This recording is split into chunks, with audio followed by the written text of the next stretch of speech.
আমরা বেশ কয়েকদিন ধরেই দেখছি, বিশেষ করে চলতি মাসে এই বিষয়টি আলোচনায় এসেছে যে মক্কা জোটে বাংলাদেশ যোগ দিবে কি দিবে না। এই বিষয়ে ভারতের সংবাদ মাধ্যমগুলো একের পর এক প্রতিবেদন করছে। আমি নিজেও সেই প্রতিবেদনগুলো দেখেছি। ভারত সরকারের বক্তব্য আমি উল্লেখ করতে চাই। ভারতের পররাষ্ট্র মন্ত্রণালয়ের মুখপাত্র রণধীর জয়সওয়াল জানিয়েছেন, নতুন দিল্লি এই পরিস্থিতি ও পুরো অঞ্চলের ঘটনা প্রবাহ অত্যন্ত নিবিড়ভাবে পর্যবেক্ষণ করছে। চুক্তিটি ভারতের জাতীয় নিরাপত্তা এবং আঞ্চলিক শান্তি ও স্থিতিশীলতার উপর কী ধরনের প্রভাব ফেলতে পারে তা খতিয়ে দেখা হচ্ছে এবং ভারত তার জাতীয় স্বার্থ সুরক্ষায় প্রয়োজনীয় পদক্ষেপ নেবে। ইন্ডিয়া টুডে তারা একটি বিশ্লেষণ করেছে, সেই প্রতিবেদনে কিছু অংশ আমি উল্লেখ করছি। বাংলাদেশ যদি কোনো বহুপাক্ষিক সামরিক বা প্রতিরক্ষা জোটে যুক্ত হয় যেখানে পাকিস্তান অন্যতম প্রতিষ্ঠাতা সদস্য, তবে ভারতের পূর্ব সীমান্তে এক নতুন কৌশলগত ঝুঁকি তৈরি হবে। আরও অনেক খবর তাদের সংবাদ মাধ্যমগুলো দিচ্ছে। আমি সাকিব ভাইয়ের কাছে আসতে চাই, আপনি আসলে বিষয়টিকে কিভাবে দেখছেন? প্রথম কথা হচ্ছে যে এটা অত্যন্ত গুরুত্বপূর্ণ একটি বিষয়, কারণ দক্ষিণ এশিয়ায় ভারতের সাথে আমাদের যেহেতু বিরোধিতা আছে এবং বাংলাদেশ কোনো একটা বহুপাক্ষিক প্রতিরক্ষা জোটে কখনো মেম্বার হয় নাই, এই প্রথমবারের মতো যদি সে কোনো একটা সদস্য হয় সেখানে বাংলাদেশের অনেক দায়বদ্ধতা বেড়ে যাবে এবং এটা বাংলাদেশের জন্য সুযোগ সৃষ্টি করবে না হুমকি সৃষ্টি করবে না ঝুঁকির সৃষ্টি করবে, সেটা আমাদের ভেবে দেখার বিষয় আছে।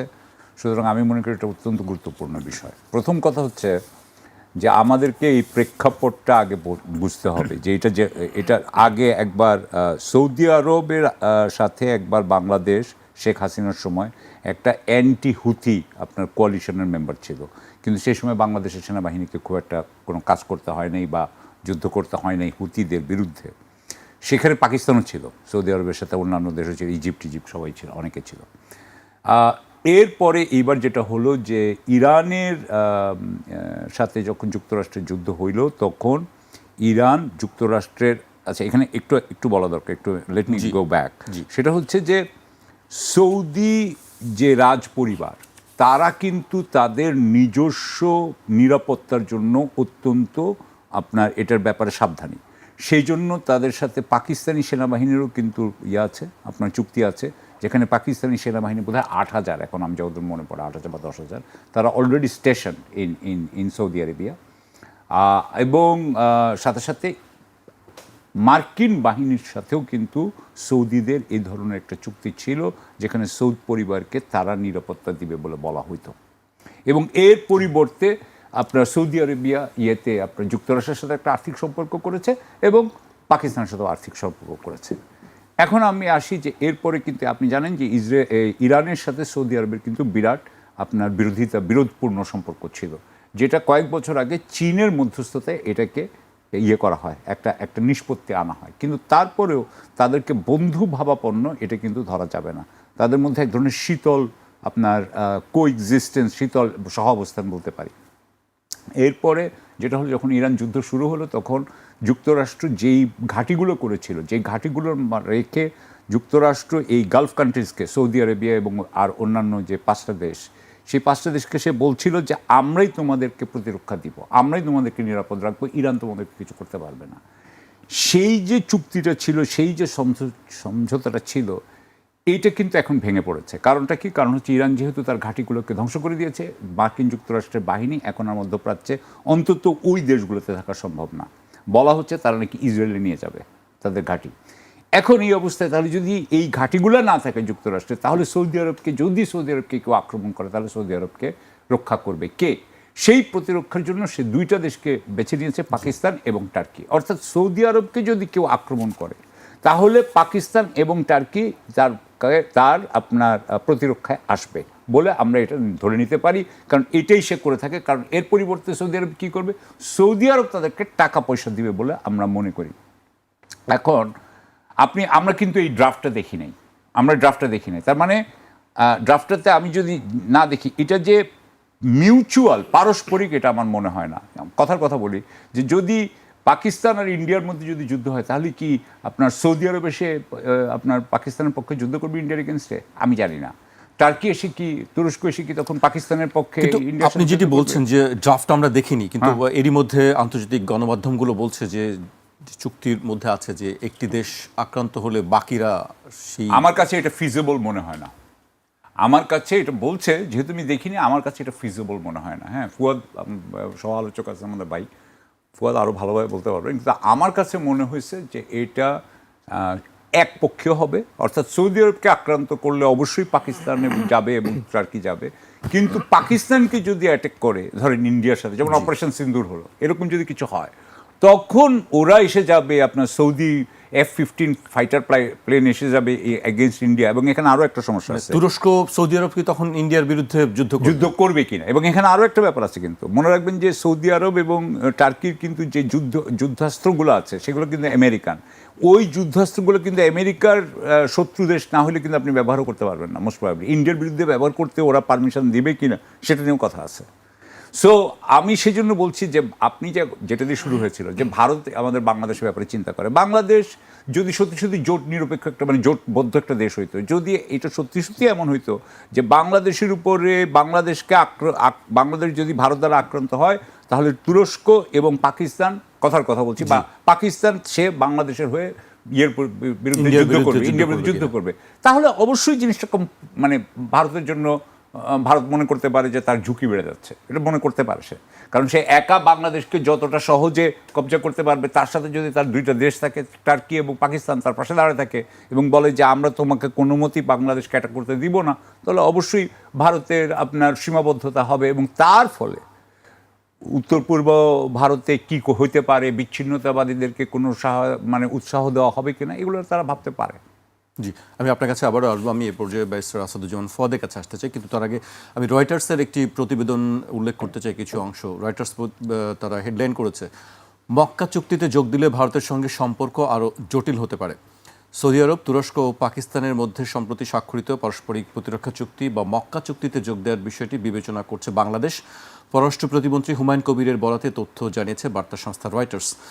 বিশ্লেষকদের বরাতে রয়টার্স দাবি করেছে, এই জোটে যোগ দিলে দেশের ভারসাম্যপূর্ণ পররাষ্ট্রনীতি, বিশেষ করে প্রতিবেশী ভারতের সঙ্গে বাংলাদেশের বৈদেশিক সম্পর্ক আরও জটিল হতে পারে। বাংলাদেশের পররাষ্ট্র মন্ত্রণালয়ের একটি সূত্র রয়টার্সকে জানিয়েছে, সৌদি আরব ঢাকাকে এই চুক্তিতে যোগ দেওয়ার আমন্ত্রণ জানিয়েছে, তবে কখন এই আমন্ত্রণ জানানো হয়েছে তা তিনি উল্লেখ করেননি। চলতি মাসে সৌদি আরবের পবিত্র শহর মক্কায় ন্যাটোর যৌথ প্রতিরক্ষা নীতির আদলে এই চুক্তিটি স্বাক্ষর করে। মধ্যপ্রাচ্য জুড়ে ইরানের ক্ষেপণাস্ত্র হামলার ফলে আঞ্চলিক সংঘাতে উত্তেজনার পারদ বৃদ্ধির মধ্যেই চুক্তির প্রতিশ্রুতি অনুযায়ী কোনো এক সদস্যের উপর সশস্ত্র হামলাকে সবার উপর হামলা হিসেবে গণ্য করা হবে। ব্যারিস্টার আসাদুজ্জামান ফুয়াদ, আপনি আসলে এই বিষয়টিকে কীভাবে দেখছেন? ধন্যবাদ। সাকিব ভাইয়ের সাথে একমত, উনি সৌদি আরবের পার্সপেক্টিভ থেকে বলেছেন। আর একটা বিষয় হচ্ছে যে ইসরায়েল আমেরিকা যখন ইরানে অ্যাটাক করছে, তখন কিন্তু ইসরায়েলি কমেন্টেটররা একটা আলোচনা করতেছে হু নেক্সট, তখন কিন্তু টার্কির আলোচনাটা এসছে। এবং ইসরায়েলি গণমাধ্যমে আমরা পড়তেছিলাম যে আপনার তারা তুরস্কের কোথায় কোথায় পারমাণবিক স্থাপনা আছে, কোথায় কোথায় বেজ আছে, এগুলো কোথায় কোথায় অ্যাটাক করতে হবে, বসফরাসের পারে অথবা আপনার এজিয়ান সি, মারমারা সি, এইসব জায়গাগুলোতে কোথায় কি আছে না আছে স্থাপনাগুলো নিয়ে তারা আলোচনা করছে এবং তারা ম্যাপিং করতেছে এই জায়গাগুলো ফার্স্ট প্রায়োরিটি হতে হবে এগুলো। এখন প্রশ্ন হচ্ছে যে আপনার এখানে টার্কি কিন্তু আবার NATO member, recent NATO conference কিন্তু আপনার টার্কিতে হয়েছে। তো সেই জায়গাতে মাথায় রাখতে হবে যে মানে ইরানে অ্যাটাক করা, ইরাকে, সিরিয়াতে, লিবিয়াতে, সুদানে আর তুরস্ক কিন্তু এক জিনিস না। শুধু আপনার নেটোতে আমেরিকার পরে এখন সে second most powerful arm forces. তার রিজার্ভ বলেন, তার মিলিটারি ইন্ডাস্ট্রিয়াল কমপ্লেক্স বলেন, তার সোলজারের সাইজ বলেন, ইনোভেশন বলেন, ডিফেন্স টেকনোলজি বলেন, সব জায়গাতে হিউজ পাওয়ার আর কি। ইউরোপের যে কোনো দেশের সাথে সে যুদ্ধ করার জন্য কেপেবল আর কি, তার সেই ফোর্স আছে। সো এবং তুরস্ক বলেও দিয়েছে আর কি যে মানে ইসরায়েল আগে যেসব দেশের ক্ষেত্রে যেটা ভেবেছে সেটা তুরস্কের সাথে ভাবলে সে ভুল করবে, এটা সে বলে দিয়েছে। এবং ইসরায়েলকে, টার্কিশ কমেন্টেটররা বলছে যে ইসরায়েলকে আমরা সত্যি সত্যি মাটির সাথে ঘুরায় দিব, এটা ইরান না যারা শুধু মুখে বলছে যে ওয়াইপড অফ করে দেবে। অতএব সেই জায়গাতে একটা প্রিএমপ্টিভ ডিটারেন্স বলে মিলিটারিতে একটা কথা আছে আর্ম ফোর্সেসের লেক্সিকানে, যে আপনি যুদ্ধ করবার আগেই এমন কিছু করবেন যেন যুদ্ধটা আর করতে না হয় আসলে। তো এই জন্য যেটা করছে যে ওইটার সাথে এমন একটা জোটে চলে যাওয়া তৈরি করতে পারা যেটা আমেরিকান বলয়কে একটা রিজার্ভেশনের মধ্যে ফেলে দেবে। দেখেন পুরো নেগোসিয়েশনটা আমেরিকা অন্য যে কোনো দেশকে বাইপাস করে এবার পাকিস্তানের উপর দিয়ে করেছে। এই নেগোসিয়েশনে পাকিস্তানের সাথে তো ইরানের সম্পর্ক আগে থেকে খারাপ না, ভালো তো আগে থেকে আছে। সৌদি আরবের সাথে সম্পর্ক তো খুবই ভালো, আমেরিকার অর্থনীতির হার্ট, পেট্রোডলার এগ্রিমেন্ট তো সৌদি আরবের সাথে। তার ডলার ক্র্যাশ করবে যদি এই চুক্তি সৌদি আরব বাতিল করে দেয়। এটা কাগজ, ফ্রডুলেন্ট ডকুমেন্ট আর কি, মানে ফিয়াট কারেন্সি যেটা আছে আর কি। তো সেরকম একটা জায়গায় আপনি চিন্তা করে দেখেন, তিনটা দেশের সাথেই কিন্তু পশ্চিমের সম্পর্ক ভিন্ন ভিন্ন কারণে ভালো। তুরস্ক হচ্ছে নেটোর মেম্বার, পাকিস্তান এই ইরান যুদ্ধে সিরিয়াসলি নেগোশিয়েট করেছে দুই পক্ষকে, এবং থার্ড হচ্ছে সৌদি আরব হচ্ছে পশ্চিমের তেলের যোগানদাতা এবং তাদের যে পেট্রোডলার এগ্রিমেন্টের সোর্স। এখন এইরকম একটা চুক্তি হওয়া মানে কি আসলে ইসরায়েলের বিপক্ষে কেউ যুদ্ধে নেমে যাবে? তাও তো আবার আমেরিকার প্রোটেকশনে আছে। তো এই জন্য এখানে হচ্ছে অনেক মাল্টি ডাইমেনশনাল অনুষঙ্গ আছে, যেটাকে আপনি একটা জিনিস দিয়ে করতে পারবেন না। আবার সাকিব ভাই বলেছেন পাকিস্তানের সাথে তো রয়্যাল ফ্যামিলির সৌদির আগে থেকেই এই চুক্তি আছে, তারা তাদের রয়্যাল ফ্যামিলির প্রোটেকশনের দায়িত্ব নিয়েছে। দেশের প্রোটেকশনের দায়িত্ব তারা হচ্ছে আপনার আমেরিকাকে দিয়েছে, যে মানে ইসরায়েল এবং ইরান থেকে বাঁচার জন্য তাদের দায়িত্ব হচ্ছে নিয়ে তাদের আমেরিকান ফোর্সকে দিয়েছে, আর রয়্যাল ফ্যামিলিকে বাঁচানোর দায়িত্ব দিয়েছে পাকিস্তানকে, তাদেরকে আবার বিশ্বাস করতে পারছে না।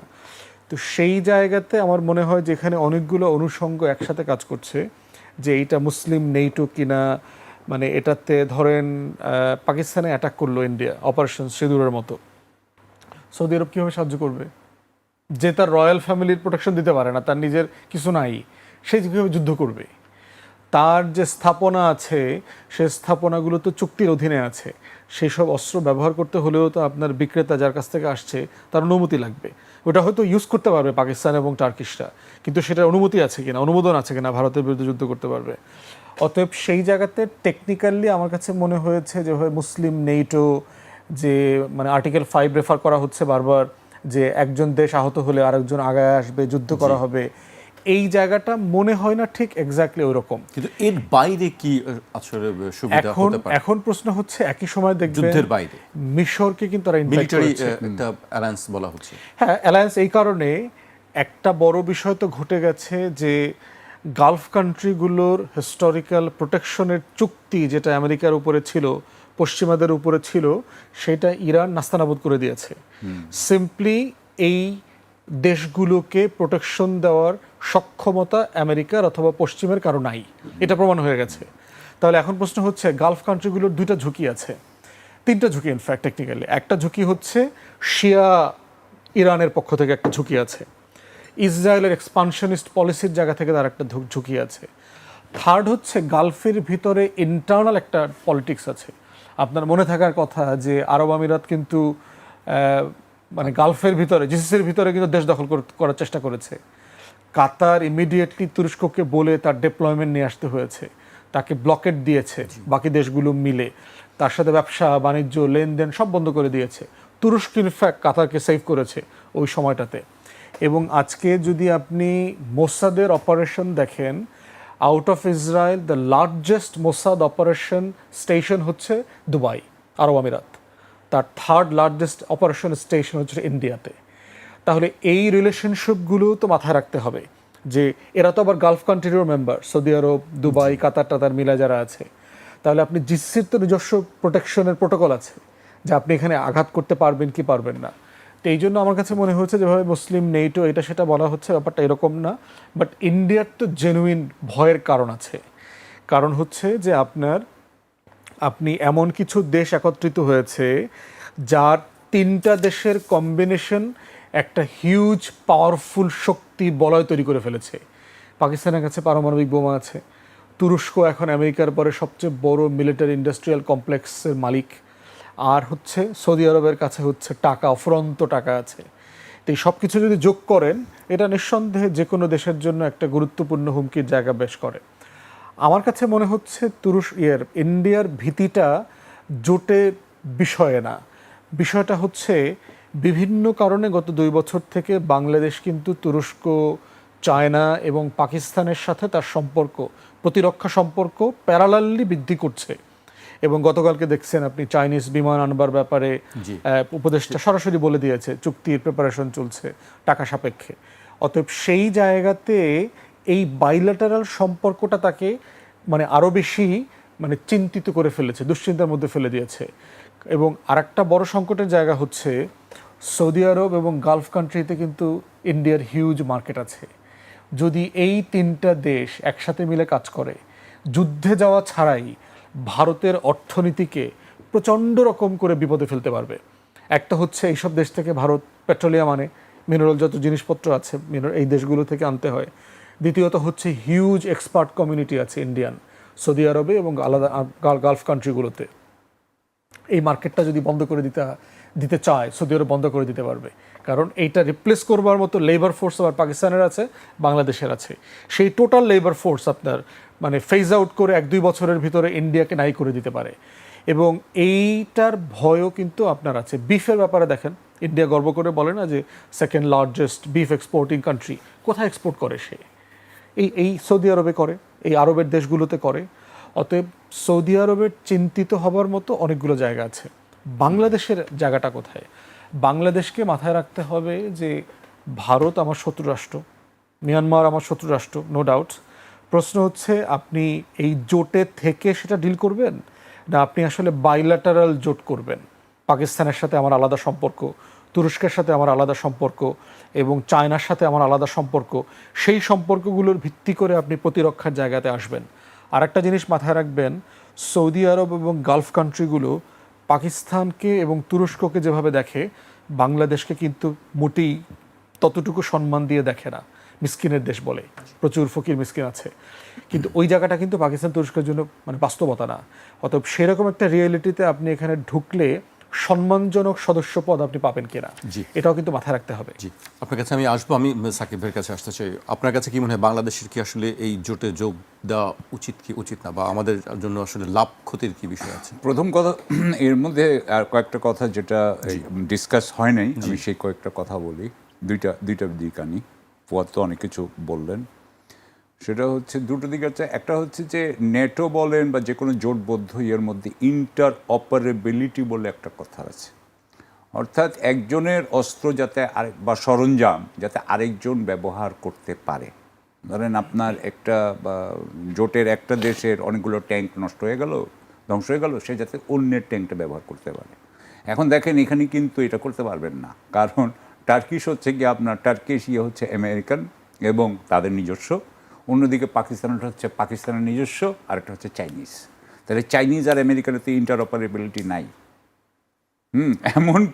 এমনকি যারা সাধারণত চাইনিজ জিনিস বিক্রি মানে কিনে, তাদেরকে আমেরিকানরা আমেরিকান জিনিস দিতে চায় না, যে তোমার মাধ্যমে চীনারা যদি জেনে যায়। এটারও কিন্তু সমস্যা আছে। এই জন্য কিন্তু বাংলাদেশের ব্যাপারেও অনেক ইয়ে করে, এমনকি যে আপনি যদি আপনার জিনিস যদি আপনি সেফগার্ড করতে না পারেন, তাহলে আপনাকে দিবে না। সো এখানে একটা প্রবলেম হচ্ছে ইন্টার অপারেবিলিটি। বাংলাদেশেও কিন্তু হচ্ছে কি আপনার চাইনিজ আইটেমস, চাইনিজ আইটেমসের সাথে সে আপনার টার্কি থেকে কতটুকু হেল্প পাবে সেটা আমি জানি না।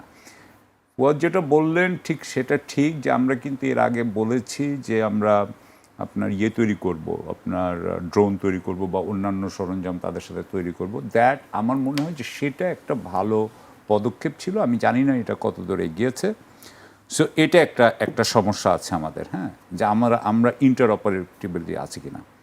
সেকেন্ড যে সমস্যাটা আছে, সেই সমস্যাটা হচ্ছে আমাদের দেখতে হবে যে আমরা যদি এখানে জয়েন করি, আমাদের আর্মির লেভেল তো হইতে হবে, তাহলে পাকিস্তান আর্মির লেভেল পর্যন্ত মতো, মানে যেমন ধরেন ন্যাটো কিন্তু একটা স্ট্যান্ডার্ড মেনটেন করতে হয়। ওয়ার্সো প্যাক্টেরও আমি শিওর যে একটা স্ট্যান্ডার্ড মেনটেন করতে হতো। ঠিক সেরকমভাবে আপনি যদি ইসলামিক ন্যাটো বলেন বা যেই বলেন, যেই জোটবদ্ধই বলেন, সেখানে কিন্তু আপনি এই একটা স্ট্যান্ডার্ড মেনটেন করতে হবে। একদম সবাই যে একই হবে একদম না, কিন্তু কাছাকাছি হইতে হবে। সো তার মানে হচ্ছে যে বাংলাদেশের জন্য আমি মনে করি যে তার জন্য কিন্তু প্রচুর ট্রেনিং তখন দরকার হবে, তার প্রচুর আরও সমরাস্ত্র দরকার হবে, যেই সমরাস্ত্রগুলো সে ব্যবহার করতে পারবে এবং ব্যবহার করে শিখতে পারবে। এই যে বড় বিনিয়োগ, এটা আমাদের টাকা নাই, এই টাকা আমাদের নাই। এই টাকা কি আমরা ওই মক্কা প্র্যাকটিক্যালে পাবো, সেটা কিন্তু আমাদের একটা বিষয়। সো আমার সেনাবাহিনী যদি, আমার সামরিক বাহিনী যদি প্রফেশনালাইজেশন হইতো, তাহলে ইয়েস, ওয়াই নট। আমি তো চাইবো যে আমার একটা প্রফেশনাল বাহিনী থাকুক, আমার বাহিনী শক্তিশালী হোক, তাহলে কিন্তু আমার আপত্তি ছিল না। কিন্তু এটা আছে কিনা আমাদেরকে দেখতে হবে। আর আমাদেরকে দিয়ে যদি খালি সিভিলিয়ান কাজ করাতে চান, তাহলে তো আমি, you understand what I am saying, যে আপনি যদি আমাকে দুধ ভাত বানাইতে চান, তাহলে তো আমি এটাতে রাজি না। আমার প্রফেশনাল হইতে হবে, এক। দ্বিতীয় কথা, আরেকটা জিনিস আমাদের মনে রাখতে হবে, এটা আই এম শিওর এভরিবডি, যে ইন্ডিয়া ইসরায়েল সম্পর্কটা কিন্তু এখানে ইম্পর্টেন্ট। এখানে ইন্ডিয়ার বাংলাদেশ ব্যাপারে অলরেডি ইসরায়েলের যে অ্যাম্বাসেডর দিল্লিতে বেস আছেন, তিনি কিন্তু নানান ধরনের কথা বলেন, যেটা বাংলাদেশের প্রতি একটু এক ধরনের হস্টিলিটি আছে। সেইখানে যদি এখন যদি ধরেন আমরা মেম্বার হইলাম, আমার কথা হলো আমরা মেম্বার হইলাম এবং আমরা সুযোগ পাবো, আমাদের প্রফেশনালিজম আর বাড়বে, আমরা এটাতে ডিসিশন নিলাম যে এটা হবে, এটা আমাদের জন্য ভালো, তাহলে আমাদের আরেকটা জিনিস দেখতে হবে যে আমাদের জন্য ঝুঁকি কতটুকু বাড়বে। আর উই গোয়িং, আমি ইংরেজিতে বলছি সরি, কিন্তু এখানে আমরা কি একটা সফট আন্ডারবেলি হব? মানে আপনি চিন্তা করেন, Turkey is very much capable, Pakistan is very much capable, Saudi Arabia is quite protected. আপনি জানেন যে কয়েকদিন আগেও কিন্তু সিরিয়াতে, যেখানে আপনার টার্কিশ কনসেন্ট্রেশন, তার কাছাকাছি কিন্তু বম্বিং করেছে ইসরায়েল। সো এইখানে কি ইসরায়েল কিছু করবে কিনা সেটাও আমাদের বোঝা উচিত। আমি বলছি না যে আমাদের ভয় পাইতে হবে, I am not saying that I should become scared, but আমার তো এটার একটা অ্যাসেসমেন্ট থাকতে হবে এবং আমি এটার জন্য কাউন্টার দেওয়ার জন্য আমি এটার জন্য প্রিপেয়ার আছি কিনা সেটা আমাকে দেখতে হবে। তাহলে আমার মনে হয় উইকেন্ড, তখন আমরা এগুলো ডিসিশন নিতে পারবো, তার আগে তো ডিসিশন নিতে পারছি না। কথার মাঝখানে একবার বলছিলেন চীন থেকে যে যুদ্ধ বিমান কেনার বিষয়টি আছে, আমি সেই বিষয়টি একটু উল্লেখ করতে চাই। চীন থেকে চতুর্থ প্রজন্মের 20টি J-10CE মাল্টিরোল যুদ্ধ বিমান কেনার আলোচনার জন্য চুক্তির খসড়া তৈরি করেছে বাংলাদেশ। অন্তর্বর্তী সরকারের এই উদ্যোগ এগিয়ে নিচ্ছে বিএনপি সরকার।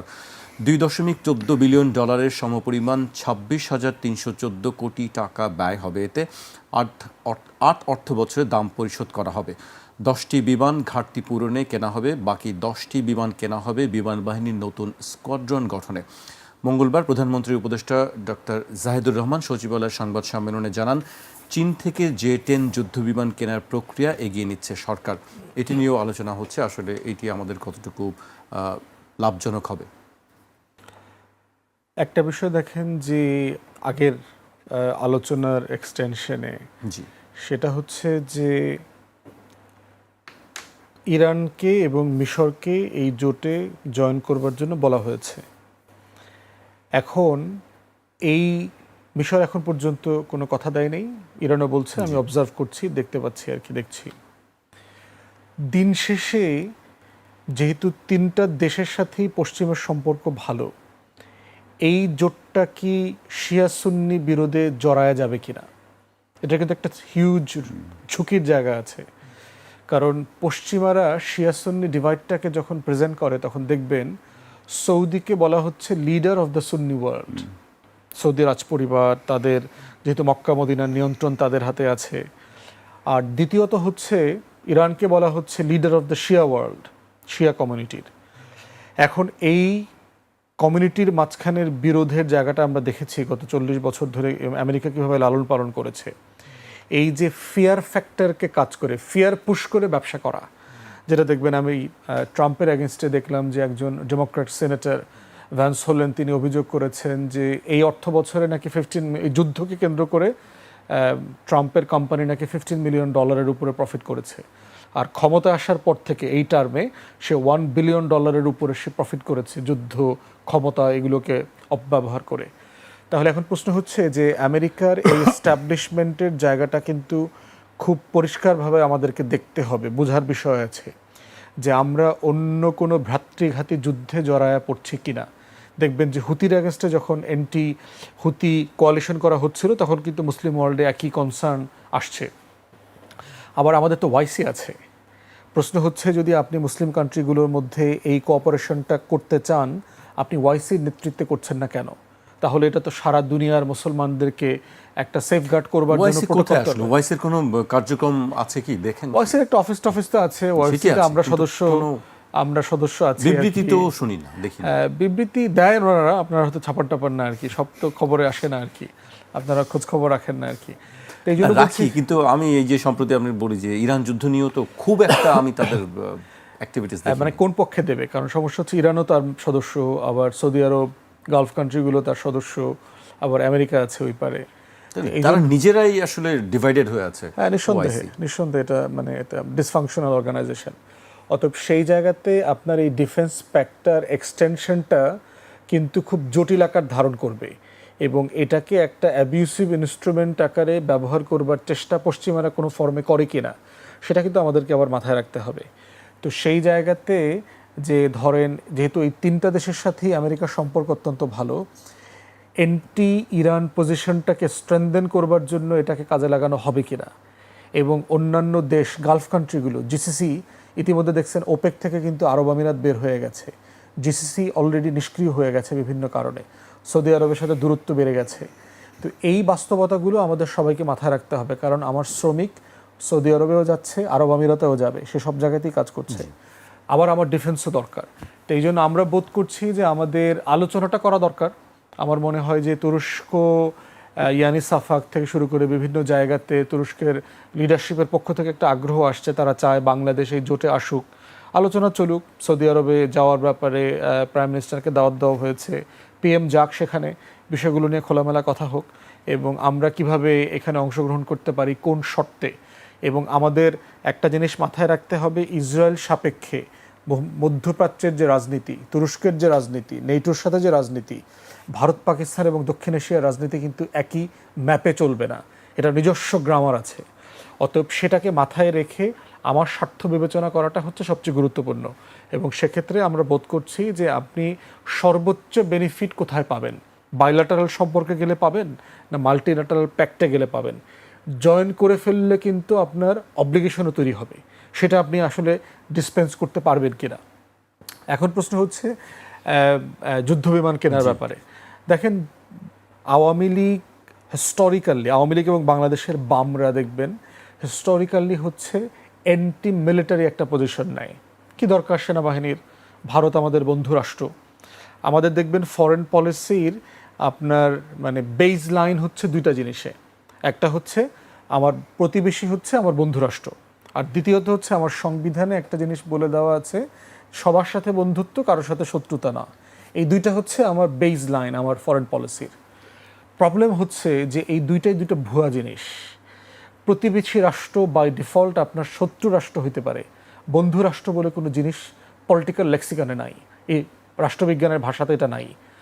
দ্বিতীয়ত হচ্ছে পৃথিবীর ইতিহাসে দেখা গেছে সভরেন্টির অ্যাটাক সবসময় প্রতিবেশী রাষ্ট্র, রাজ্য, সাম্রাজ্য তাদের মাধ্যমেই হয়ে থাকে, এবং আমাদের গত 55 বছরে দেখেন আমার সভরেন্টি কে কে ব্রিচ করেছে। ভারত করেছে, বার্মা করেছে, পাকিস্তান করেছে। 71-এর পরে গত 55 বছরে পাকিস্তানকে একবারও আমার আকাশ সীমা লঙ্ঘন করা, নৌসীমা লঙ্ঘন করা করেছে? ইউরোপ করেছে, ব্রিটেন 190 বছর এদের শাসন করেছে, ব্রিটেন আসছে দেশ দখল করবার জন্য চেষ্টা করেছে, আমেরিকা করেছে, কেউ করে নাই, প্রতিবেশীরা করেছে। অতএব সেই জায়গায় আমার পলিটিক্যাল লেক্সিকন মাথায় রাখতে হবে যে এই জায়গাতে আমার ডিফেন্সের জন্য সম্পর্কর ধারণাটা কিভাবে হতে হবে। এরপরে আপনি চিন্তা করবেন যে এটা আসলে কে ডেলিভার করতে পারবে। আমাদের বিমান বাহিনীর যে অবস্থা, এই আওয়ামী ন্যারেটিভ যেটা করেছে বামপন্থীরা, যে একসময় বিমান বাহিনী অথবা সেনাবাহিনী, নৌবাহিনী করে কী লাভ, পয়সা নষ্ট, আমরা গরিব মানুষকে দিব, এই ন্যারেটিভের বাইরে এসে আওয়ামী লীগ যেটা করেছে পিলখানা গণহত্যা দিয়ে, সেটা হচ্ছে তার ক্যাপাসিটিকে কমায় দেওয়া, তাকে ব্যবসায়ী বানানো, তাকে মার্সেনারি বানানো। তাকে দেখবেন যে আমার টোটাল ফোর্সকে কিভাবে কর্পোরেশন, কোম্পানি, গরুর ফার্ম, ছাগলের ফার্ম, পেট্রোল পাম্প, বাসের ব্যবসা, এই সব কিছুর ভিতরে জড়ায় দিয়েছে। স্কুল, কলেজ, বিশ্ববিদ্যালয় সব কিছু করে, সে শুধু যুদ্ধ করে না। তো সেই জায়গাতে আপনার এই যে একটা ফোর্সকে যে আপনি মানে ব্যাটল প্রিপেয়ারনেস বলে, যে আপনি যুদ্ধের জন্য তাকে কতটুকু প্রস্তুত করে রাখতে পারছেন, তাকে কি আপনি দিয়ে পুলিশিং করাবেন, তাকে গিয়ে কি আপনি কনস্ট্রাকশনের কাজ করাবেন, তাকে দিয়ে কি আপনি ল এনফোর্সমেন্ট করাবেন, মানে কি করবেন তাকে দিয়ে। আমরা সেই কাঠামোগত ডিফেন্স পলিসি এখনও সেট করতে পারি নাই। সোনার বাংলায় একজন প্রতিরক্ষা মন্ত্রী নাই, খেয়াল করেছেন? আমরা এমন একটা রাষ্ট্রে বাস করি যে রাষ্ট্রে আপনার কোনো প্রতিরক্ষা মন্ত্রী নাই। কেন? ওই যে আপনার ডিফেন্সের ফরেন পলিসির জন্য আপনি দুইটা বেজ লাইন ঠিক করেছেন। আমার তো বন্ধু রাষ্ট্র, কার সাথে যুদ্ধ করব? কমন কথা দেখবেন বাংলাদেশের সব জায়গায়, ভারতের সাথে যুদ্ধ করব। ভারতের যুদ্ধ করে আপনি পারবেন? এত বড় দেশ, তো দিনে দিনে 2 ঘন্টার ভিতর দেশ দখল করে ফেলবে, তার থেকে কীভাবে ম্যানেজ ট্যানেজ করে চলেন দেখবেন। আপনি সবসময় দেখবেন যে এই লাইনে কথাবার্তা বলা হয়, অথচ ভারতের সাথে যুদ্ধ করলে কেন আপনি হেরে যাবেন কেন? পৃথিবীতে আরও ছোট দেশ বড় দেশের সাথে যুদ্ধ করে জিততে পারে, এটা ইরান দেখাই দিছে না? স্যাংশনের ভিতরে, এত রেস্ট্রিকশনের ভিতরে জিনিসপত্র বেচা কেনা নেয়, সারা পৃথিবী থেকে আলাদা করে ফেলছে, তারপরে পৃথিবীর সবচেয়ে সুপার পাওয়ারকে নাকানি চুবানি খাওয়া দিছে। তো সেইখানে আমাদের দেখতে হবে যে আমার ডিফেন্স, আমার মিলিটারি, আমার সিকিউরিটি প্রোটেকশনের জায়গাতে যার কাছ থেকে যেটা এনে আপনি পারবেন নিজে বানাবেন অথবা কিনবেন অথবা ডিপ্লয় করবেন, সেই ধরনের বাইল্যাটারাল চুক্তিতে আপনাকে যেতে হবে আপনার সেফটির জন্য। কারণ আমার যা আছে তা দিয়ে আপনার যুদ্ধ হবে না। একজন মিলিটারি অফিসার বলছে, আয়াতুল কুরসি পড়া ছাড়া আমার পাইলটের তেমন কিছু করার নাই, সে এমনি এমনি মরে যাবে। আমাদের যে যুদ্ধ বিমান যেগুলো আছে ওগুলো ধান খেতে পড়ে যাবে, ওটা মাইলস্টোনের বিল্ডিংয়ের ভিতরে ঢুকে যাবে, কর্ণফুলিতে ডুবে যাবে, কিন্তু সে যুদ্ধ করতে পারবে না। অতএব সেই জায়গায় আমার টোটাল সিরিয়াস মডার্নাইজেশন দরকার। জি, আমরা ব্যারিস্টার আসাদুজ্জামান ফুয়াদের বক্তব্য শুনছিলাম। আপনার কাছে কি মনে হয় আসলে এই যুদ্ধ বিমানের বিষয়টি? ফুয়াদ তো বললেন একটা সাইড, আমি আরেকটা সাইড বলি। হ্যাঁ, আমি ওনার সাথে একদম সম্পূর্ণ একমত। আমি একসময় যখন এনডিসিতে ছিলাম, আমি একটা কথা বলতাম যে আর্মির, একদিন বলছিলাম আর কি, যে আর্মির যে কাজটা করা হয় এটা চাকরি না, এটা একটা ইংরেজিতে বলে vocation. It is not a job, it's a vocation. এটা একটা ব্রত, বাংলায় বলে ব্রত, মিশন। হ্যাঁ, মিশন। এটা কোনো চাকরি না। আপনি যুদ্ধে আপনি মরার জন্য রেডি থাকবেন। সুতরাং সেই রকম আমার কাছে মনে হয়েছে যে বাংলাদেশের, যেটা ফুয়াদ বললেন যে আমাদের রাজনৈতিক পার্টিগুলো সবসময় পাকিস্তানের কারণে আমাদের সেনাবাহিনীকে কিন্তু অত্যন্ত সন্দেহের চোখে দেখছে। সন্দেহের চোখে থেকে তারা একভাবে করতে চাইছে যে এটাকে আরাম আয়েসে ভরা দিতে চাইছে, যেটা আপনি শুনলেন। তাদেরকে আপনি দেখবেন যে রিটায়ারমেন্ট দিয়ে, বেনিফিট দিয়ে, জমি দিয়ে তাদেরকে সবসময় এক ধরনের প্রিভিলেজ দিয়ে রাখা হয়েছে। And at the same time তারা যাতে ফাইটিং আর্মি না হয় সেজন্য নানান ধরনের চেষ্টা করা হয়েছে। তারা পিস কিপার আর্মি হয়েছে, তারা কিন্তু ফাইটিং আর্মি হয়নি। এখন আমি এই ফাইটিং আর্মি যে হয় নাই সেটা তো এটা ফ্যাক্ট। এখন ফ্যাক্টের পরে আমরা চাই এটা ফাইটিং আর্মি হোক। এখন এটার মধ্যে আপনি বললেন যে আমরা এখন একটু ইকুইপমেন্ট নিয়ে একটু কথা বলি। হ্যাঁ, ফাইটিং আর্মির তো অনেক পার্ট আছে, ছোট্ট একটা পার্ট হচ্ছে ইকুইপমেন্ট। এখন ইকুইপমেন্টগুলো যখন আমরা বলি, এর আগেও কিন্তু MiG-29 আমরা বলছিলাম, এটা কিন্তু একটা একটা একটা একটা তামাশা। হ্যাঁ, এটা কিন্তু এক ধরনের তামাশা, মানে কি, এটা ধরনের একটা হাইপ তোলা হয় যে আমাদের একটা প্লেন কিনবো, সাথে সাথে আমাদের মনে হয় বিমান বাহিনীটা একেবারে টপ বিমান বাহিনী হয়ে যাবে। কিচ্ছু হয় নাই। কারণ আপনার একটা J-10C কিনলে তো হবে না। J-10Cর সাথে আপনার ওয়েপন্স কী কী আছে, আপনার মিসাইলগুলো কী কী আছে সেটা আপনার জানতে হবে। আপনার এভিওনিক্স কী আছে, অর্থাৎ আপনি কি জ্যাম করতে পারেন নাকি আপনাকে জ্যাম করতে পারে আপনার জানতে হবে। তৃতীয় হচ্ছে, যেটা ছাড়া কোনো মতেই হবে না, সেটা হচ্ছে আপনার উড্ডয়নরত রেইডার প্লেন আছে কিনা। আপনার অ্যাওয়াক্স জাতীয় E-3 যেটা আছে আপনার আমেরিকানদের, চাইনিজদেরও আছে প্লেন, হ্যাঁ, যেটা উপরে উঠে, কারণ উপরে না উঠলে কিন্তু আপনি উপরের ইয়েটা দেখতে পাবেন না, এত দূর যাবেন আপনার ভিশনটা না হলে কিন্তু সিস্টেম। জি, হ্যাঁ। সো আপনার নিচের রেডার যেটা মাটিতে আটকানো আছে সেটা কিছু দূর যেতে পারে, কিন্তু উপর থেকে হলে অনেক বেশি রেঞ্জ। সো আপনার যদি ওগুলা না থাকে তাহলে আমার মনে হয় ওই প্লেন দিয়ে আপনি ওইটা কোনো সদ্ব্যবহার করতে পারবেন না। সুতরাং এটা পুরো একটা সিস্টেমের ব্যাপার, এই সিস্টেমটা থাকতে হবে। এবং এই সিস্টেমটা আমরা ওই প্লেনগুলো কেন কিনছি না? হ্যাঁ, আমাকে কিনতে হবে। আমি যখনই বলবো তখন আমাকে পুরো সিস্টেমটা চিন্তা করতে হবে। সিস্টেমটা চিন্তা করে পুরো সিস্টেমের পুরো কম্পোনেন্ট আমার লাগবে। সেট। আপনি অপারেশন সিন্ধুরেরটা খুলে দেখে যে ওই সময় কিভাবে কিল চেইনটা হয়েছে। হ্যাঁ, আগে রেডার দেখে, সে সেট করে, একটার পর একটা হয়। সো আপনি পুরো সেটটা না দেখে আমাদেরকে যদি বলেন যে কত $2.4 বিলিয়ন না কত বললেন আপনি, 8 বছর লাগবে, তা আমি তো 8 বছর যাইতে যাইতে তো J-20 আসবে, J-35 আসবে, 26,314 কোটি টাকা। হ্যাঁ, 26,314 কোটি টাকা দিতে আপনার 8 বছর লাগবে। 8 বছরের মধ্যে J-20 হবে, J-35 হবে, ততদিনে এইগুলা হয়ে যাবে, অবসলিট হয়ে যাবে। I am sorry but to say this, J-10C will become obsolete at that time. এবং আরেকটা কথা আপনাকে আমি বলি, এখানে আরেকটা কথা ফুয়াদ আহমেদ, আমরা যে সময় এটা কিনতেছি সেই সময় কিন্তু ইরান যুদ্ধ কিন্তু আমাদের একটা এক্সপিরিয়েন্স। তাহলে ইরান আমাদেরকে কি দেখাইলো? ইরান আমাদেরকে দেখাইলো যে আমাদের 3টা জিনিস লাগে। ইরানের 3টা জিনিস লাগছে। ইরান কি করছে? একটা মিসাইল আছে, মিসাইল টেকনোলজি, মিসাইল সুপ্রিমেসি আছে বা সভরেন্টি আছে, ড্রোন সভরেন্টি আছে, আর তৃতীয় হচ্ছে যে তার মিলিটারি যে ইনস্টলেশনগুলো যেখান থেকে সে আপনার এইগুলো লঞ্চ করে সেগুলো সব মাটির নিচে, সেগুলোকে আপনি এটা করতে পারবেন না। এটা তো নতুন ইয়ে, আপনার কম পয়সায় আপনি যুদ্ধ ইয়ে করছেন, তো বাংলাদেশ এটা করতে পারে না কেন? ইরানের দেখা দেখি অন্যান্য দেশগুলো সেই অন্যান্য দেশগুলো করছে। এই আমি দেখলাম গতকালকের খবর হচ্ছে যে ভারত তার অ্যাস্ট্রা এবং আরেকটা কোন মিসাইল প্রাইভেট সেক্টরের হাতে দিয়ে দিচ্ছে for production. So that means that they will be producing a lot. So আমার কাছে মনে হয় যে আমরা কিন্তু এই জিনিসটা কি দেখেছি, আমরা কি এই জিনিসটা খেয়াল করলাম, আমরা কি এটা নিচ্ছি? আমার মনে আছে আজকে থেকে আমি যখন এনডিসিতে 12, 13, 14 সেই সময় যখন ড্রোনের কথা বললাম, সাথে সাথে আমাকে উড়াই দেওয়া হলো। তখন বললো যে বইয়ের তখন ড্রোন বানাতে চাচ্ছিল, তখন বলছে তাদেরকেও বানাতে দেওয়া যাবে না, ড্রোন ওনারা বানাইতেই দিবেন না তখন। কারণ ওইটা হচ্ছে গিয়ে আপনাকে আমি যখনই রেভলিউশনারি কথা বলতেছি এবং যেখানে আপনার পয়সা কম লাগবে সেখানেই এক ধরনের ইয়ে আছে। সো পয়সা খরচ করতে পারলেই যদি মনে করেন যে ভালো হয়ে গেলাম, তা তো হইলাম না। সো আমি মনে করি যে আমি আপনাদেরকে দুইটা ইয়ে বলছি, যে কারণে এই 26,000 কোটি টাকা খরচের ব্যাপারে আমাদেরকে আরেকটু চিন্তা করা উচিত। জি, আমি ব্যারিস্টার আসাদুজ্জামান ফুয়াদের কাছে আসতে চাই। এবার একটু ইরানের বিষয় নিয়ে আলোচনা করতে চাই। ইরানের বিরুদ্ধে যুক্তরাষ্ট্রের নতুন নিষেধাজ্ঞার নাম অপারেশন ইকোনমিক আউটকাস্ট। বাংলাদেশ সময়ে সোমবার রাতে এই অভিযানের ঘোষণা দেন মার্কিন অর্থমন্ত্রী স্কট বেসেন্ট। নিষেধাজ্ঞার আওতায় আছে প্রায় 60টি প্রতিষ্ঠান, ব্যক্তি ও জাহাজ। সোমবার রাতে সংবাদ সম্মেলনে বেসেন্ট আরও জানান, প্রেসিডেন্ট ডোনাল্ড ট্রাম্প বিশ্ব নেতাদের ফোন করে ইরানের সঙ্গে লেনদেন না করার অনুরোধ জানিয়েছেন। তবে বেসেন্ট কোনো দেশের নাম উল্লেখ করেননি। অপারেশন ইকোনমিক আউটকাস্টের প্রেক্ষাপটে তেহরানের সঙ্গে ঢাকার বাণিজ্যের প্রসঙ্গটিও সামনে আসছে। মানে এটা কি বাংলাদেশের উপরে কোনো প্রভাব পড়বে কিনা, এই বিষয়টি কি মনে হয় আপনাকে? দেখেন, টোটাল ট্রাম্পের আমেরিকা ফার্স্ট পলিসি যেটা সে নিয়ে সে ইলেকশন জিতেছে, এটা তো সারা দুনিয়ার বিজনেসকে স্লোথ করে দিয়েছে।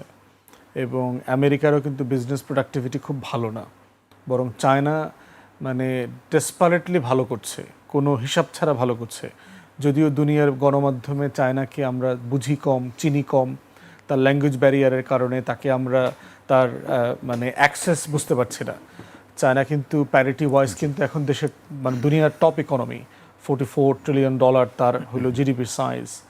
আপনি যদি তথ্য প্রযুক্তি বলেন, এআই বলেন, মানে আপ টু ডেট টেকনোলজির পেটেন্টশিপ দেখেন, প্রত্যেকটা জায়গাতে সে আমেরিকা এবং পশ্চিমের থেকে অনেক বেশি আগায় আছে। জাতিসংঘে তার 1.6 মিলিয়নের মতো পেটেন্ট অ্যাপ্লিকেশন পেন্ডিং আছে, সেখানে সারা পুরো পশ্চিমের 5-6 লাখ আছে আর কি। টপ টেকনোলজি যদি ধরেন 76-78টার ভিতরে প্রায় 65-66টা হচ্ছে চায়নার। সো সেই জায়গাতে আমার কাছে মনে হচ্ছে না যে আমেরিকার মানে খুব বড় ধরনের কোনো অস্ত্র এখন আর তার কাছে বাকি আছে যেটা সে ইরানের বিরুদ্ধে অথবা কারো বিরুদ্ধে ইউজ করতে পারবে। এটি তো শুরু করেছে সোমবার। এখন হচ্ছে যে নতুন একটি ইরানের উপর নিষেধাজ্ঞা স্যাংশন আছে 40 বছর ধরে, সেই 79 থেকে স্যাংশন চলছে। নতুন করে আপনি এই দেশটার উপর আর কি স্যাংশন দিবেন? কিছু দেবার নাই তো। ইরান এই স্যাংশনকে মাথায় রেখেই গত 45-46 বছর ধরে বিকল্প অর্থনীতি তৈরি করেছে। তার বিটকয়েন ইকোনমি, তার ব্ল্যাক মার্কেট ইকোনমি, যেভাবে বলেন আর কি, সে মানে বাইল্যাটারাল ট্রেড করবার জন্য যে এক্সচেঞ্জ প্রোগ্রামে সে চলে গেছে, সে অনেকগুলো দেশের সাথে মানে নিজস্ব মুদ্রায় সে লেনদেন করছে, রাশিয়ার সাথে, চায়নার সাথে, বিভিন্ন দেশের সাথে সেটা করছে এবং এটা আরও বাড়ছে, এটা কমবে না, এটা বাড়াবই আর কমবে না। আমেরিকার কথা কে শুনছে? কথা বলা আছে দেখছেন যে অনুরোধ করেছেন। ট্রাম্প কখন অনুরোধ করে? ফোনে আপনি হচ্ছে স্যাংশন দিচ্ছেন, আবার স্যাংশনটা যেন বাকিরা মেনে চলে সেই জন্য আপনি অনুরোধ করছেন। আমেরিকা তো এরকম দেশ না।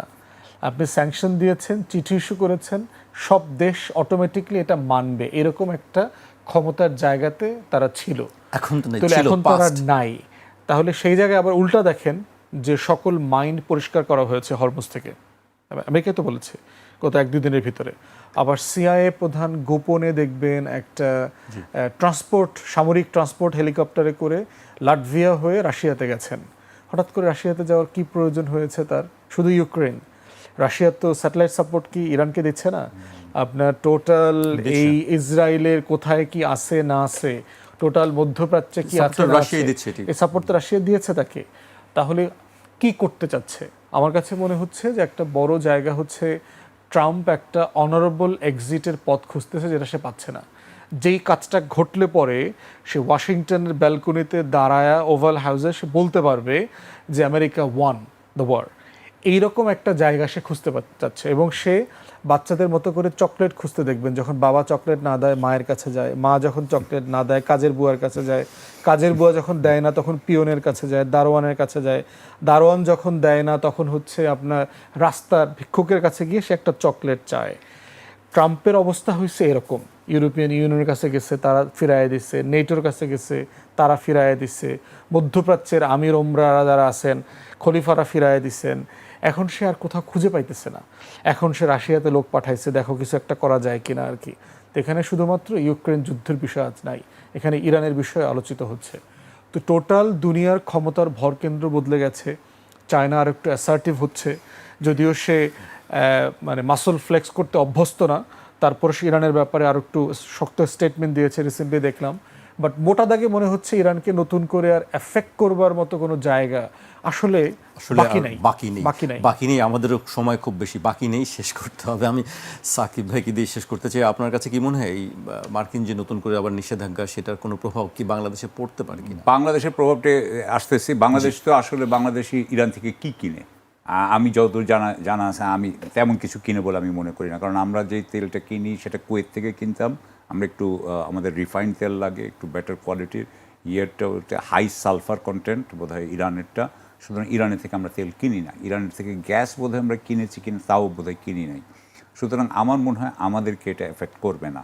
দ্বিতীয় কথা হচ্ছে যে ইরানের ব্যাপারে, ইরানের সাথে আপনার যাদের সবচেয়ে বড় আপনার যারা তার বড় পার্টনার, সেটা হচ্ছে চায়না, ইউএই, পাকিস্তান এবং আরও কয়েকটা দেশ আছে। চায়না ইতিমধ্যেই বলে দিয়েছে যে তারা আমেরিকার এই চুক্তিকে, এই নিষেধাজ্ঞাকে তারা প্রত্যাখ্যান করে, তারা এটা মানবে না। এবং তারা বলে দিয়েছে যে তুমি যদি এটা করো আমরা উল্টা তোমার উপর করবো, এটাও বলে দিয়েছে। সুতরাং সে আছে। আপনি জানেন এই মুহূর্তে যেটা চলছে সেটা হচ্ছে ক্যানাডার সাথে আমেরিকা চলছে, আপনি জানেন কি না? এবং আপনি তো জানেন যে এটা প্রচণ্ড একটা যুদ্ধ চলছে। ক্যানাডা বলেছে বোধহয় সেপ্টেম্বরের 3 তারিখ থেকে না 8 তারিখ থেকে তারাও বোধহয় 50% করে ট্যাক্স করতেছে আমেরিকার উপরে। আমরা ছাড়বো না, আমরা আমাদের ছাড়ছি না। সুতরাং এই অবস্থায় পাকিস্তান মানবে বলে আমি মনে করি না। পাকিস্তান বা ইউএই, এখানে আরেকটা ব্যাপার আছে, সেটা হচ্ছে যে এই যে 40, এই যে ফুয়াদ বললো যে আপনার 79 থেকে এটা শুরু হয়েছে, ইতিমধ্যে আপনি দেখবেন যে কতগুলো ল্যান্ড রুট আছে হচ্ছে আপনার থেকে ইরান থেকে to Central Asia and to Pakistan. আপনি মনে রাখবেন যে 14টা বা 16টা দেশের বর্ডার আছে ইরানের সাথে। ইরান তো একদম মাঝখানে, ইরানের সাথে 16টা দেশের বর্ডার আছে। আপনি ওখানে যে বাই রোড যে ইয়েগুলো হবে, ট্রেডগুলো হবে, ওটা আপনি আটকাবেন কীভাবে? ওখানে তো ডলারও হবে না। আর আজকাল ডলারে ওরা করেও না। এখন ডলারের বিপরীতে দুটো কারেন্সি আসছে। একটা হচ্ছে ক্রিপ্টো, এখন সবাই ক্রিপ্টো ইউজ করতে পারে। আরেকটা হচ্ছে কি আপনার ডিজিটাল ইউয়ান। আপনি আরেকটা জিনিস শুনেছিলেন, আমি আরেকটা I am sure everybody knows, shadow tanker fleet. এখন ট্যাঙ্কার আছে যেগুলো শ্যাডো, যেগুলো কিন্তু জানায় না যে সে, এমনকি নিজেদের বোধহয় ট্রান্সপন্ডার বলে একটা জিনিস আছে, ট্রান্সপন্ডার বন্ধ করে দেয় যে ও কি কোথায় দিয়ে যাচ্ছে যাতে দেখাও না যায়। সো আমার মনে হয় যে এখন অনেক আপনার প্যারালাল, সমান্তরাল অনেক রকম ব্যবস্থা হয়েছে, যার ফলে ইরানকে এভাবে আটকানো যাবে বলে মনে করি না। যুক্তরাষ্ট্র আসলে হুমকি ধামকির মধ্যেই আসলে, তার হাতে আর কি আছে, সে মিলিটারি পারবে না। এখন হাতে আছে বিশ্বজুড়ে মার্কিন ভিসা সাক্ষাৎকার স্থগিত করেছে, এটি তার হাতে আছে। আমি একটু শেষ করব। মার্কিন ভিসা আবেদনকারীদের সাক্ষাৎকার স্থগিত করেছে পররাষ্ট্র দপ্তরের বরাতে তথ্য জানিয়েছে রয়টার্স। বুধবার এপির প্রতিবেদনে বলা হয়েছে যুক্তরাষ্ট্রে অবস্থান করা প্রায় 2 লাখ বিদেশি নাগরিকের ভিসা বাতিলেরও পরিকল্পনা করা হচ্ছে। যাদের আমেরিকায় যাওয়ার খুব লোভ আছে, থাকার লোভ আছে, তাদের জন্য খারাপ খবর, দুঃসংবাদ বলতে হবে। সেটা কেন করছে আবার এটা? হ্যাঁ, আমেরিকা আবার কেন এই বিষয়ে? কারণটা হচ্ছে যে এইটা যতই করা হচ্ছে, এখানে কিন্তু একটা জিনিস মনে করি যে সেটা হচ্ছে যে ইমিগ্রেশন বা ইমিগ্রেশনের ব্যাপারে তো রিপাবলিকান যে ভোট ব্যাংক ছিল তারা তো খুবই অ্যান্টি ইমিগ্রেশন ছিল। এবং এই যে ইমিগ্রেশনের ব্যাপারে তাদের ট্রাম্পের এই কোয়ালিশন এখনও মোটামুটি ইনট্যাক্ট। কিন্তু যেমন ধরেন জিনিসপত্রের দাম বেড়ে গেছে, ইরানের যুদ্ধতে যাওয়া হয়েছে, এই কয়েকটা কারণে কিন্তু তার কোয়ালিশন কিন্তু খুব খারাপ অবস্থায় ভেঙে যাওয়া। সো যেই ইস্যুটাই সে এখনও সমর্থন ধরে রেখেছে, সেখানে যদি আরও 2 লক্ষকে আমি যদি পাঠাইতে পারি, হ্যাঁ, এটা আর কেউ এইভাবে পাঠায় নাই, সেটা দেখে এই যে মিড টার্ম হবে, তো মিড টার্মের আগে নিজের সমর্থনকে একটু জোরদার করার চেষ্টা করছে। আমার মনে হয় তাতে কাজ হবে না। বাংলাদেশ ভারতের মধ্যে যে ওই পাশে নির্বাচনের জন্য যে অবৈধ অভিবাসী যারা আছে পুশিন, তাদেরকে এক্স্যাক্টলি। আজকে আমাকে এখানেই শেষ করতে হচ্ছে। আপনাদের দুজনকে অনেক ধন্যবাদ।